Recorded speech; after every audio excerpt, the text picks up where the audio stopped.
مکوکیس نے کپتان سے کہا، تم ایک لڑکی اور 2 آدمیوں کو اسکندریہ سے بزنطیہ لے گئے تھے اور انہیں ہرکل کے سامنے پیش کیا تھا۔ ان آدمیوں کو تم نے ہتھ کڑیاں اور بیڑیاں کیوں ڈالی تھی؟ کپتان گھبراہٹ کے عالم میں ادھر ادھر دیکھنے لگا اور یوں پتہ چلتا تھا جیسے اس کی زبان گنگ ہو گئی ہو۔ اس کے چہرے کا رنگ اڑ گیا تھا جو اس کے لیے جرم کا ثبوت تھا۔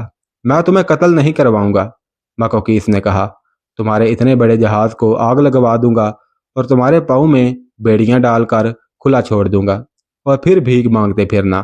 کپتان جان گیا کہ ساری بات کھل گئی ہے۔ اسے یہ احساس بھی تھا کہ وہ کسی معمولی سے حاکم کے سامنے نہیں بلکہ اس ملک کے فرما روا کے سامنے کھڑا ہے جو اسے کھڑے کھڑے قتل کروا سکتا ہے۔ وہ مکوکیس کے پاؤں پر گر پڑا اور ماتھا رگڑنے لگا۔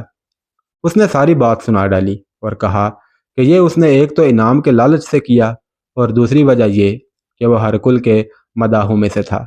مکوکیس صرف یہ جاننا چاہتا تھا کہ ہرکل کو پتہ چل چکا ہے یا نہیں کہ اس نے ہرکل کے قتل کا انتظام کیا تھا۔ یہ اسے اس کپتان سے پتہ چل گیا۔ مکوکیس اور جرنیل تھیوڈور جو اس وقت اس کے پاس بیٹھے تھے حیران ہونے لگے کہ ہرکل نے اس کے خلاف کوئی کارروائی کیوں نہیں کی۔ کپتان کو یہ تو معلوم ہی نہیں تھا کہ ہرکل نے اس کی غیر حاضری میں کیا سوچا اور کیا کہا تھا۔ کپتان کی قسمت کا فیصلہ کرنے کے لیے مکوکیس نے اسے باہر بھیج دیا اور تھیوڈور کے ساتھ صلح مشورہ کرنے لگا۔ اس نے کہا کہ اس شخص نے سچ بولا ہے، اس لیے اس کی جان بخشی کر دی جائے۔ نہیں، تھیوڈور نے کہا، اسے آزاد کر دیا تو یہ سب سے پہلا کام یہ کرے گا کہ بزنطیہ جا کر ہرکل کو بتائے گا کہ ہم نے اس سے اندر کی بات معلوم کر لی ہے۔ اس کے بعد ہرکل ہمارے خلاف کچھ نہ کچھ ضرور کرے گا۔ اس کپتان کے زندہ رہنا ہمارے لیے ٹھیک نہیں۔ مکوکیس نے حکم دیا کہ اس کپتان کو جلاد کے حوالے کر دیا جائے۔ باہر سے کپتان کی آہو بکا سنائی دینے لگی جو دور ہی دور ہٹتی گئی اور جلاد کے ہاں جا کر بالکل خاموش ہو گئی۔ محاصرے کے دوران ایک جاسوس مجاہد جو ابھی قلعہ بابلیون کے اندر ہی تھا باہر نکل آیا۔ یہ اس کا ایک کارنامہ تھا جو اس نے کر دکھایا تھا۔ وہ بابلیون میں کسی مخصوص بھیس میں تھا۔ وہاں سے وہ کشتی میں دریا کے پار قلعہ روزہ تک چلا گیا تھا۔ وہ شہر کے چند آدمیوں کے ساتھ گیا تھا۔ غالباً سرکاری طور پر قلعہ روزہ کے جزیرے میں کوئی کام تھا جس کے لیے اس مجاہد نے اپنے آپ کو پیش کیا تھا۔ رات کے وقت یہ مجاہد چوری چھپے وہاں سے نکلا اور دریا میں اتر گیا۔ ان دنوں دریا میں طغیانی کے آثار پائے جاتے تھے۔ ویسے بھی وہاں سے دریا خاصا چوڑا تھا جسے تیر کر پار کرنا کسی کسی کا کام ہی ہو سکتا تھا۔ اس جاسوس نے دریا پار کر لیا اور پھر کنارے کنارے پر چلتا وہاں تک چلا گیا جہاں لشکر مجاہدین کا محاصرہ تھا۔ اس لشکر میں پہنچ کر وہ گر پڑا تھا اور کچھ دیر بعد اس کے ہوش و حواس ٹھکانے آئے تھے۔ اس نے سپہ سالار عمرو بن عاص رضی اللہ تعالیٰ عنہ کو یہ خبر دی کہ قلعے کے اندر کتنی زیادہ فوج ہے۔ اس نے یہ بھی بتایا کہ مکوکیس نے اس ساری فوج کو اکٹھا کر کے خطاب کیا ہے۔ مکوکیس نے اپنے اس خطاب میں اپنی فوج سے کہا تھا کہ دریا میں طغیانی شروع ہو چکی ہے اور 1 یا 1.5 مہینے تک دریا میں اتنی طغیانی آ جائے گی کہ اس میں کوئی اترنے کی جرت نہیں کرے گا۔ اس سے یہ فائدہ ہوگا کہ دریا کی طرف سے قلعہ بالکل محفوظ ہو جائے گا۔ باقی اطراف میں خندق پانی سے اتنی بھری رہے گی کہ عرب کے یہ مسلمان اسے پار نہیں کر سکیں گے۔ مکوکیس نے یہ بھی کہا کہ طغیانی 1.5 مہینہ رہے گی اور پھر اترنے لگے گی۔ 1 مہینے تک دریا کا بہاؤ معمول پر آ جائے گا اور پھر اسکندریہ سے کمک آ جائے گی۔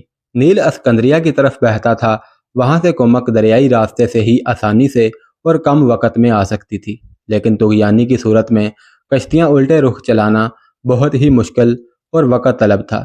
مکوکیس نے کہا کہ اتنا عرصہ گزر جانے تک مسلمانوں کا حوصلہ پست ہو چکا ہوگا اور انہیں آسانی سے پسپا کیا جا سکے گا۔ جاسوس مجاہد نے یہ بھی بتایا کہ مکوکیس نے اپنی فوج کو انعام کا لالچ بھی دیا ہے۔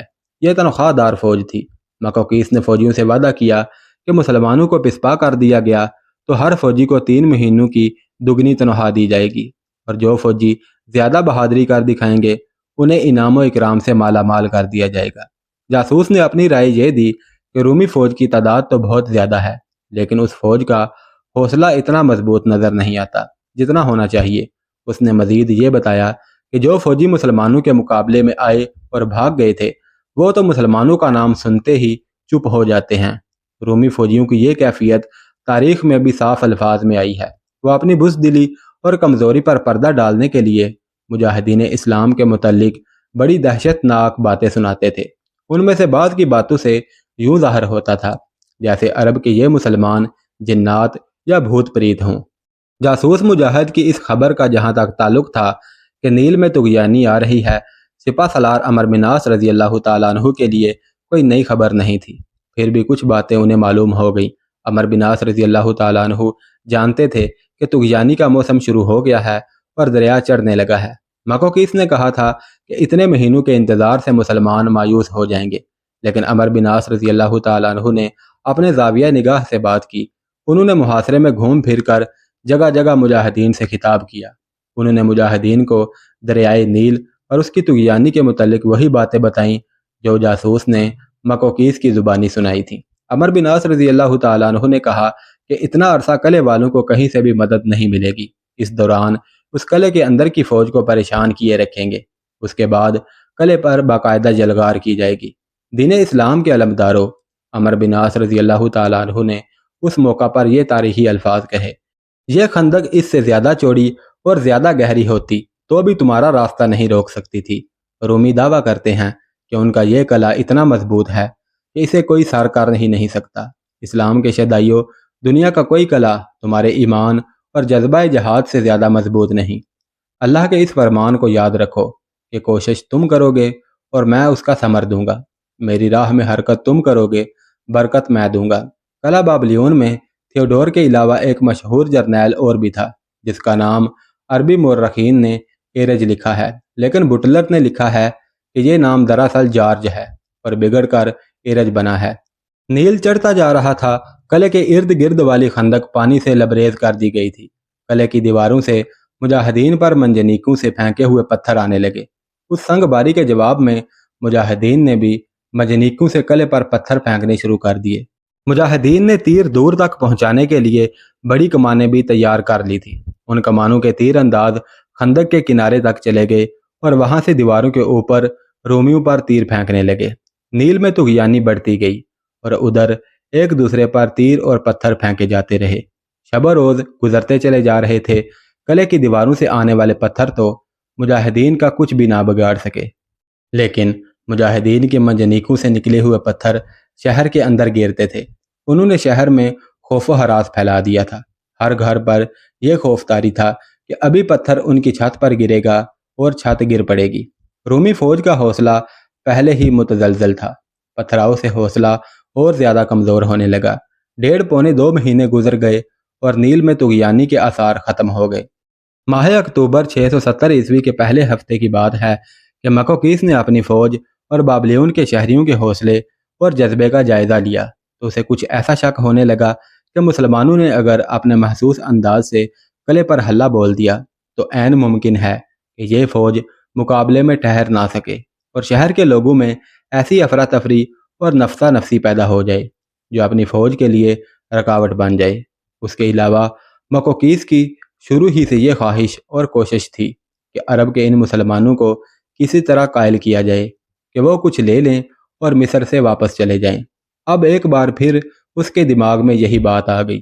اس نے ایک خفیہ اجلاس بلایا جس میں جرنیل تھیوڈور اور جرنیل جارج بھی شامل تھے اور اس کے علاوہ مکوکیس کے صرف 2 مشیر شامل کیے گئے۔ میری بات تحمل سے سنو اور مجھے مشورہ دو، مکوکیس نے کہا۔ اپنی فوج کو بھی تم نے دیکھ لیا ہے اور شہر کے لوگوں کی حالت بھی تم دیکھ رہے ہو۔ ہم کمک کی امید لگائے بیٹھے ہیں، لیکن یہ سوچو کہ ہمارے پاس فوج کی کمی نہیں۔ کمک صرف اس صورت میں ہمارے کام آ سکتی ہے کہ یہ کمک مسلمانوں پر عقب سے حملہ کرے، جو ممکن نہیں۔ نیل کے دونوں کناروں پر مسلمانوں کا قبضہ ہے۔ عرب کے یہ مسلمان جب خندق عبور کرنے پر آ گئے تو عبور کر ہی لیں گے۔ کیا تم ابھی تک ان کے جذبے اور ہمت و استقلال سے واقف نہیں ہوئے؟ یہ بھی دیکھ لو کہ یہ مسلمان کتنی جلدی مصر کے اندر کتنی دور تک پہنچ گئے ہیں۔ میں بغیر لڑے محاصرہ اٹھانا چاہتا ہوں۔ کیا یہ بہتر نہ ہوگا کہ ہم ایک بار پھر ان عربوں سے صلح سمجھوتا کی بات کریں اور کہیں کہ جو کچھ مانگتے ہو لے لو اور مصر سے نکل جاؤ؟ مورخوں نے لکھا ہے کہ مکوکیس نے اپنے دلائل ایسے پر اثر انداز سے دیے کہ اجلاس کے چاروں شرکا نے اس کی تائید کی اور کہا کہ اس تجویز پر عمل درآمد فوراً ہو جائے تو اچھا ہے۔ میں صرف ایک مشورہ دوں گا، تھیوڈور نے کہا، یہ اجلاس اور یہ ساری کارروائی سختی سے خفیہ رکھی جائے۔ فوج کو تو اس کا علم ہی نہیں ہونا چاہیے، ورنہ فوج صلح سمجھوتے کی آس لگا کر ہاتھ پاؤں چھوڑ بیٹھے گی۔ جرنیل جارٹ نے یہ مشورہ دیا کہ مکوکیس خود اس کارروائی کی قیادت کرے اور ذاتی طور پر اس کوشش میں شامل ہو۔ مکوکیس نے یہ مشورہ قبول کر لیا۔ اس اجلاس کو خفیہ تو رکھا گیا، لیکن تاریخ سے خفیہ نہ رکھا جا سکا۔ بہت سے مسلم اور غیر مسلم تاریخ دانوں نے یہ واقعہ پوری تفصیل سے لکھا ہے۔ اسی اجلاس میں ایک مراسلہ بنام سپہ سالار عمر بن عاص رضی اللہ تعالیٰ عنہ لکھا گیا، جو مکوکیس کی طرف سے تھا۔ اگلی رات کی تاریکی میں مکوکیس ان دونوں جرنیلوں اور دونوں مشیروں کو ساتھ لے کر قلعے سے نکلا، کشتی میں بیٹھا اور نیل کے وسط میں جزیرے تک پہنچ گیا جہاں قلعہ روضہ تھا۔ اس قلعے میں ایک بڑا گرجا تھا جس کا پادری بھی موجود تھا۔ آدھی رات کے وقت پادری کو جگایا گیا۔ ظاہر ہے پادری بہت گھبرایا ہوگا کہ اس وقت فرمان روائے مصر اپنے جرنیلوں کے ساتھ کیوں آیا ہے۔ مکوکیس نے پادری کو یہ مراسلہ دیا اور کہا کہ وہ صبح کشتی میں بیٹھے اور مسلمانوں کے سپہ سالار کے پاس چلا جائے اور اپنے ساتھ اپنے اعتماد کے 3-4 آدمی لے جائے، لیکن یہ ساری کارروائی خفیہ رکھنی ہے، یعنی کسی کو پتہ نہ چلے کہ مکوکیس نے مسلمانوں کے سپہ سالار کو پیغام بھیجا ہے۔